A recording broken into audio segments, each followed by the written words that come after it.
Okay, so we are at technically the last video that I'm shooting for Ramadan. By the way, there's Piper, my pooch. Piper, say hello, America. What's up, America?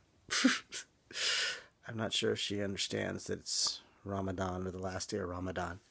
Um, well, I keep hearing different things. If it's today, which is Thursday, or if it's tomorrow, which is Friday, and then Eid is on Saturday or Friday.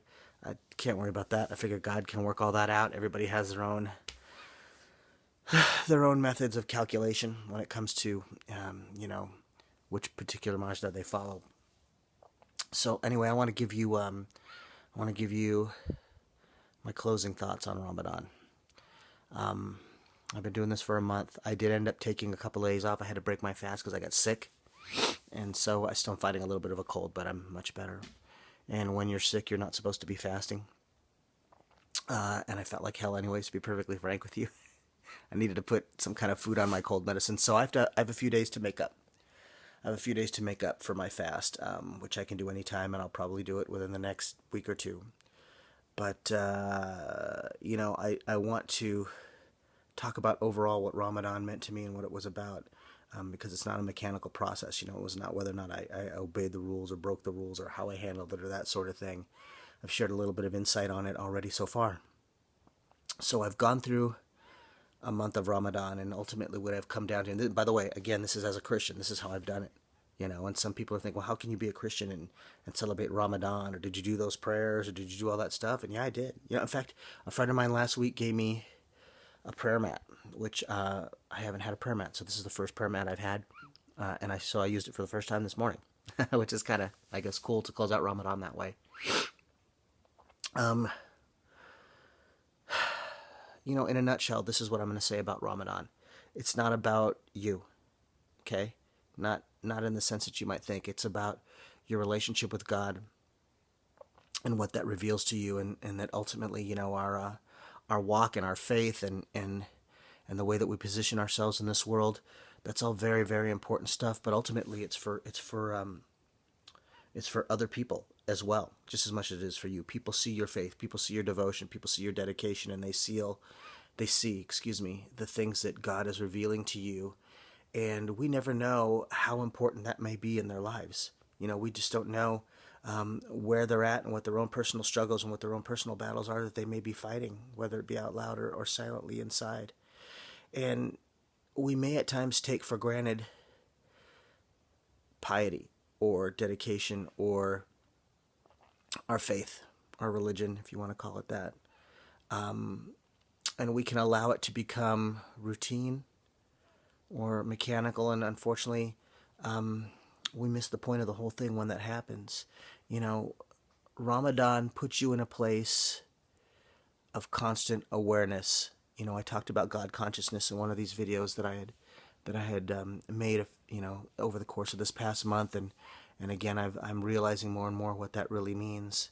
To be God conscious and God aware at all times, then you have to be, I don't know, for lack of a better term right now, a little bit raw, because you have to be in that place where you're allowing God to mold you and to bend you and to stretch you and take you out of your comfort levels and make you more aware of other people and make you more aware of yourself, your own hang-ups and things that you got going on, and where He may be calling you, to be, and things that He may need you to do during this life. So, Ramadan ultimately focuses you if you're doing it right. If you're just going through the steps and you're just like obeying the rules and you're making sure that you fast appropriately and you don't drink water or whatever it is that you think make up the steps of Ramadan, but that's the end of it, that's the be-all, end-all, then I think you've missed the point of what it's all about, because the point of Ramadan should be to move you up into a higher plane of consciousness before God, where your sensitivity increases big time. And it should prompt you and move you to want to do certain things, even if it's just as simple as praying for other people or being aware of other people's plights and circumstances. This Ramadan was really cool. Some amazing things happened. There were simple things, but there was a few different times now where a bunch of us that are celebrating together, we got to gift, a couple different families, that were really struggling for food and for money and things like that. And those things had become aware of us, and we got together on it, and it was awesome. And it was the right thing to do, not only because it was Ramadan, but I think, again, because we're all sensitive to that regard. We're looking out for one each other. For one each other? We're looking out for one another early in the morning. With that God awareness, that sensitivity that should be there. Ramadan has definitely changed my perspective on a lot of things. It's technically going to end soon, but it's not. I'm going to continue on in my own prayer life. I'm going to continue with my prayers the way that I've been learning them.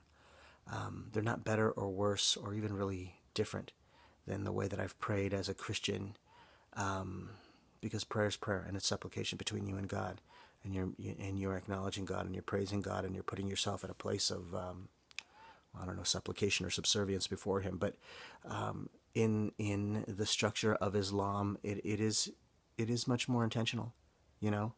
When you are praying, some say 3, some say 5 times, or 5 prayers a day and more, depending on what you want to do, and if you're praying for other people.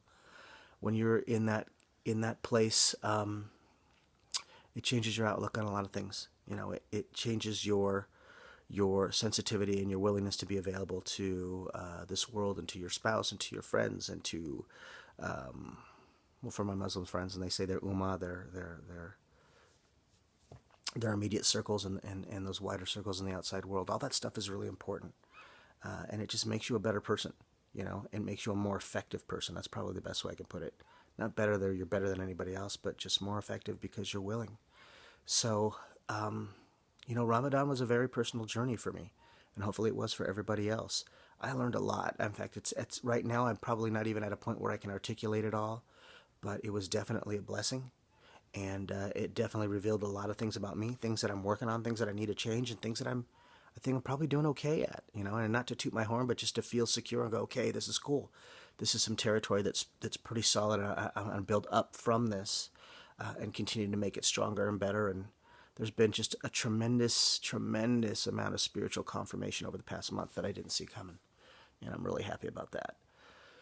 So, what was Ramadan for me? It was a concentrated time between me and God in a really busy world. And that in and of itself is incredibly special and very effective and very powerful. I recommend that those of you who might be like myself, who are Christians, give some second thought to what you may think you understand about the Muslim faith and about the people of Islam. There's a great deal of depth to it. There's a great deal more to it than what you've been taught. I know that for a fact. Having come out of the machine of Christianity myself, I know that for an absolute fact. There's a great deal more to it. And if you would just give yourself the chance to learn, not convert. I'm not asking anybody to convert. I'm not asking anybody to take on anything they're not comfortable with, but learn who these people are and learn what the tenets of this faith are really all about and the foundation of it and how that relationship works. Your lives would be so enriched, and you would actually feel a much deeper sense of appreciation for where you're at, and a much deeper sense of appreciation and admiration for that which is supposedly Muslim, because somebody is out there trying to make you scared, and somebody out there is trying to make you nervous, and somebody is out there trying to make you feel as if your territory is being taken over, and that's just not the truth. It's just not the truth. So I'm going to close this thing out with saying God bless you guys. Probably the greatest gift to my life has been my relationships with my Muslim friends and understanding their faith. I'll take that to the grave. That's just the truth. That's just the truth. And I just wish you guys all well, and I hope you had a great Ramadan. And Eid is coming, which I don't know very much about. I've never celebrated Eid. That's at the close of Ramadan, and it's been a good thing. So you guys take care, and this is my closing documentary. And Piper, you have anything to say? Goodbye, America.